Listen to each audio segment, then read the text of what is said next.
So this question of how people come to mindfulness and how they respond to it, it's a very big question. And I'll maybe start with what I know best, which is how the group of people I work with come to mindfulness. And this is people with recurrent depression.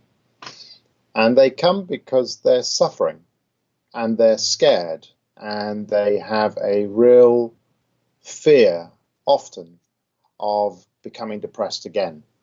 They're typically people in their 40s and 50s who had depression start in their late teens and early 20s. They've had numerous episodes. They've tried all sorts of things. They've tried lifestyle changes, medication, possibly therapies, and they are looking for something to help them find ways of stepping out of that, what feels like an inevitable downward spiral into yet another episode of depression. So they're coming because they're suffering. And that, of course, is a very good motivation for wanting to do anything, because that suffering is a way of kind of galvanizing motivation and interest. And if I'm honest, that's the way I came to mindfulness as a young man in my early 20s, late teens. I too, was finding my way in the world and had a fair amount of disquiet, despair, if you want to call it that, depression possibly even.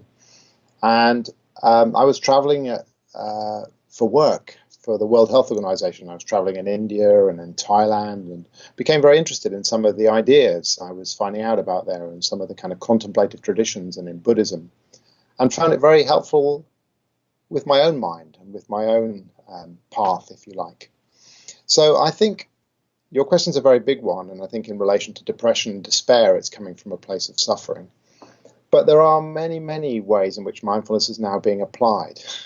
And so I think people are coming to it for very different reasons.